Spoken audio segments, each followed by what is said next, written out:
So you want to build that meat shield back, huh? That's why I clicked on this video. Because you want to get huge. Listen, this is super important. This is the trapezius, gentlemen. This is the trapezius. This is should be a big focus for you. A lot of guys, they just want to get wide, right? Want to build those lats. But thickness, especially trapezius, that's what's going to separate you, okay? There's a lot of guys who's wide, but they have no traps.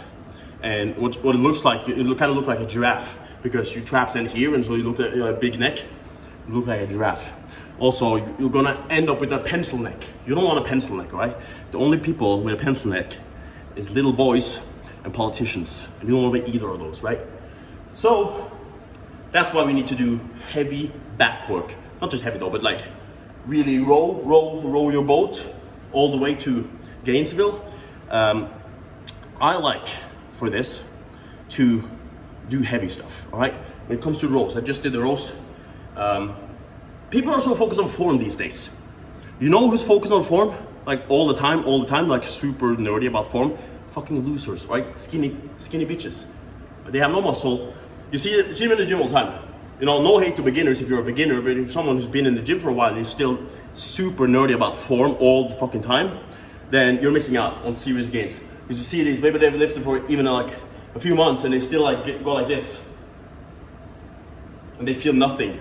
And they just go stone face like.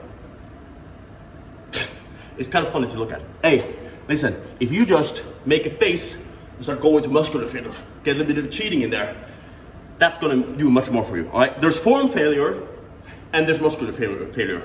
You should be more focused on muscular failure than form failure.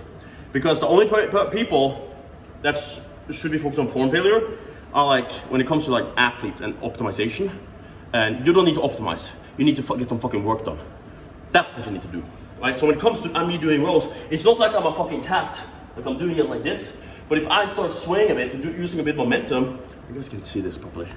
If I start using a bit of momentum, right, to get the weight up, that's no problem. No problem at all. Because the muscles, if you just stand here, the trapezius muscles are not fully done, right? Because the lower back's gonna take over and get some fatigue there. And to make up for that, we use some momentum to get those extra reps into the traps, to get the extra reps into the upper back. That's where we want to put a load on, right? Now, I'm not saying go use a weight lifting belt, all right? You don't need a lifting belt. You just need to get fucking stronger. But it's very important that you're not a nerd on form. I guess this is a two-topic video because I'm telling you exactly why you need this. I swear to God, guys.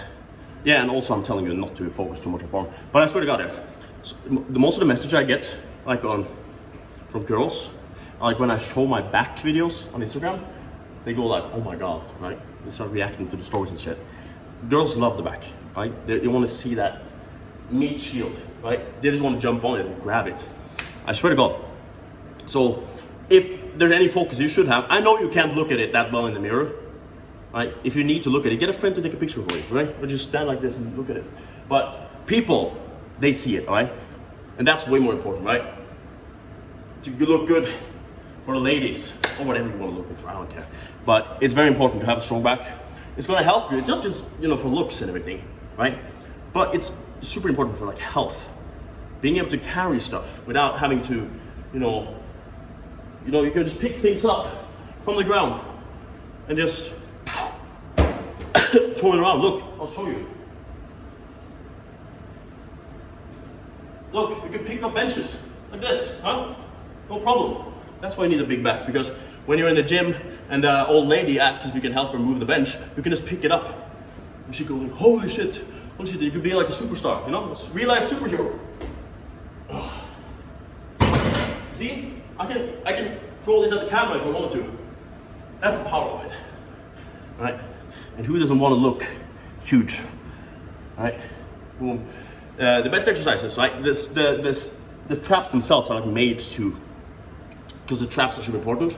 But you build the traps up. I mean, the traps, I don't know if you can see it, but you see that they extend all the way down the body. So when you're doing rowing work, you'll still get a lot of trap work. But one of the main functions of them is to actually stabilize the arms. And so a big exercise for that, farmer's walk. Pick up the heaviest dumbbells in your gym. These aren't that heavy. I'll show you guys. These are like 34 kg. But what you do essentially, you can choose like go lower weight and go longer, or go heavier and for a shortened distance. But you just pick them up and you start walking. See this? And make sure to keep your chest up and not go like this, like all Quasimodo. You don't want to end up like that. So you're gonna have to brace a little bit of your core. But you see that stretch on the traps, right? That's what you want. It stabilizes the arms, get that stretch. And think about it, there's no contraction, right? There's not like this. But you're getting a stretch on it and you're actually performing the function of the muscle itself. So I really am a big fan of farmer's walk. What I tell people to do usually, people that work with me, by the way, check out the link below if you want to train with me and look like this eventually. But what I tell the people is that make a lap like you just slided. Okay, let's say there, right? That's one lap. You pick the dumbbells up. Okay, one lap, that's one set. Or maybe 2 laps, that can be one set. And rest. And then we go again, right? That's how we train farmer's walk. Now, I used to do this back at home in the gym in Norway. Walk all around the machines in the whole gym with the heaviest ones. Those like 40s. So you can mix it up like that. Usually with the farmer's walks, is that you'll end up, if you go too heavy, your forearms will fatigue before your traps. And so then you might want to go a bit lighter again, just so the traps become the main focus and those fatigue first before the forearms. But that's up to you to figure out though. But I swear to God, you don't want to get that pencil neck, right? You want to get that big neck, that juicy neck. That's what's going to make you look huge, right? Even when you have clothes on, if you have a big neck, you can be covered. You can walk around in a fucking Santa suit. And if you just show your neck, you look like buff Santa. That's much better, right? We all want that. So that's just one though, farmer's walk. But there's plenty more to do. Right? Heavy rows. Yeah. Just wanted to spit some thoughts. Go get that back work done and become a monster, really. Wow. I even get frightened looking at myself in the mirror sometimes. It's fucking crazy. So take care and God bless. Boom.